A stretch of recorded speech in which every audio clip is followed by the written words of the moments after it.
Welcome to the channel, everyone. Today we're going to look at how to fly a successful approach. And in this video we'll look at a couple of different approaches to landing at different airfields and what you can do as the pilot to ensure you have a successful landing and manage the aircraft on the way down to that landing. Now this will start ahead of time when you're at home or in the hangar by simply doing research about the airport that you're going to be traveling to so that you are prepared for what you encounter once you get there. On your way to the airfield and approaching that airfield, you're going to want to brief your approach to the airfield itself and to the runway specifically. You want to make sure that you're accountable, i.e., if you say you're going to do something, be at a certain speed or a certain altitude, make sure that you do it. If you're going to give yourself a touchdown spot, make sure you've landed at that point. If necessary, we may need to fly precautionary ahead of time. We want to ensure that the aircraft is correctly configured for the type of landing that we've decided to do and the runway that we're landing on. We must make sure the aircraft is stable on the approach. If not, or if some other criteria is not met, we need to make the decision to do a go-around. We shouldn't be ashamed of doing a go-around, and the earlier we make the decision to do a go-around, the better. The more altitude, the more airspeed we have available to us when we initiate a go-around, the more likely it is to be a very relaxed procedure. I hope this helps, and we'll get dug right in. Okay, downwind check, mags are on, strobes are on, fuel pumps are on, we're on the correct tanks. We've got the power back. Just do a half flap landing, 09. We'll give the brakes a good work in, because we've just redone those. Okay, gears coming down. We're below 150. A normal landing at a large airport I'm very familiar with, 7,000 foot runway. Gears down the latch, 3 green, and we've got the nose wheel in sight. Not very much stress in this instance. It is very bumpy out here. This is not what I was quite expecting. However, we still want to brief the downwind, we still want to brief what we're doing. In my instance here, just had new brakes put on the aircraft, and I'm going to be doing a landing with maximum braking once we touch down, just to make sure everything's working well and to ensure that the break-in procedure was successful before I go somewhere short runway and need those brakes. So that's the point of my test here. So it's kind of relaxed. I'm going to be using a lot of heavy braking once I touch down, but I got a 7,000 foot runway. It's just me in the airplane, and we're just coming in for a nice landing. I'm using partial flaps. I've got the mixtures back. I've got the props back right now, just making a nice descending approach. I'll ease those up here. Okay, gears down, latch 3 green, we got one in the window. Alright, final landing checks. Mixtures rich, prop high RPM, flaps are set at half, and indicating half, gears down unlatched, with 3 green. Peterborough traffic, Whiskey Quebec's final 09 for stop and go. And I'm basically setting those props for 2400 RPM, POH recommended setting for the go-around, so that you don't overtax props or overspeed or anything like that, and I do find that works very well in the Aztec for the go-around. Making sure I've got my touchdown point aimed for, making sure I'm maintaining my airspeed, and then just dealing with crosswind, traffic, and everything else as necessary as we make the approach in. It's easy, but that doesn't mean that we should slack on the steps, because that's how we get ourselves into trouble or forget something like putting the wheels down and end up with a gear up landing. So picking up this approach, short final, into a 2,500 foot field, we've just gone full flaps on the aircraft, bringing the mixtures rich, props to high RPM. Everything else is the same as beforehand. I've briefed this approach as I came into the field, and I'm holding myself accountable for what I'm looking at. I will slow this to 72 miles an hour once I'm assured of touchdown for the short field landing.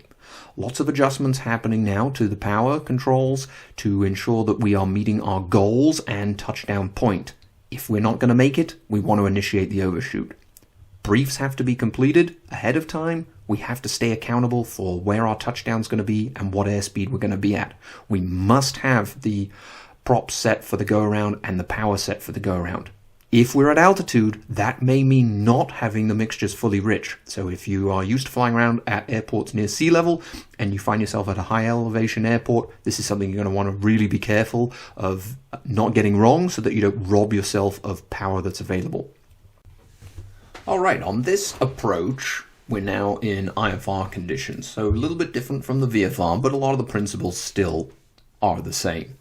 We have a few things here. We've picked this approach up about 10 miles out, and we're in marginal conditions. This isn't hard IFR, but it's certainly, actually I should say it's below VFR conditions, and it's actually a little worse than we were anticipating.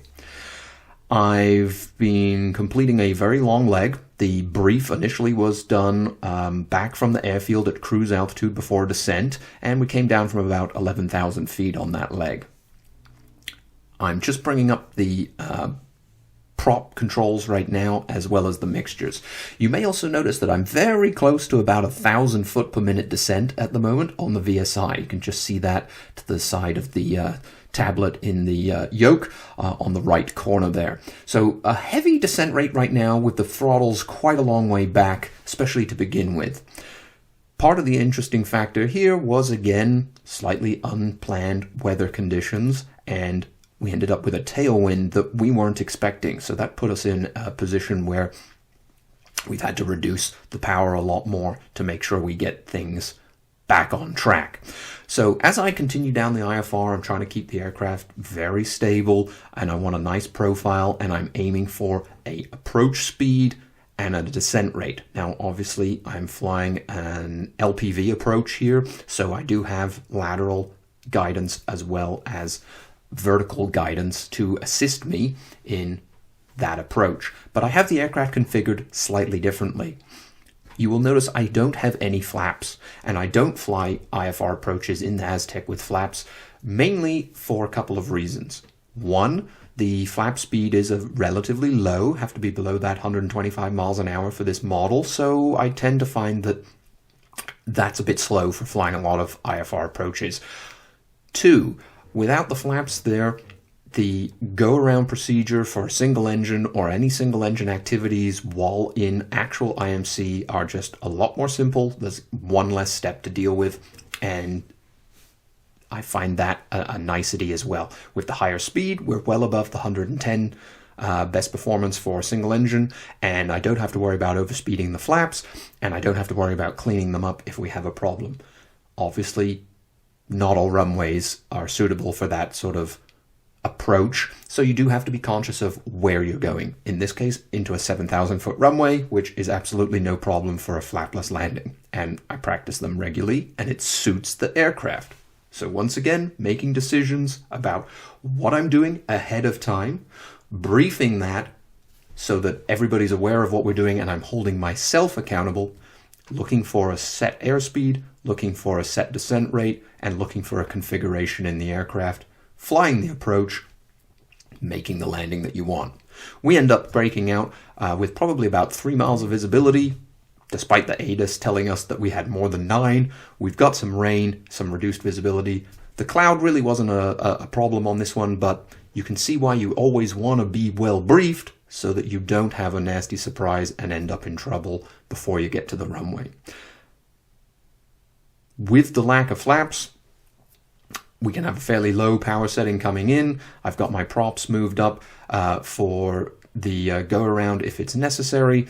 And again, it's kind of a max relax approach and a nice stable approach to the runway. And after that initial deviation to begin with, we get that all done and come in for a nice landing. And I even have a little bit of fun on this one and just do a bit of aerodynamic braking, essentially a giant wheelie down the runway, holding the nose wheel off until I run out of control authority.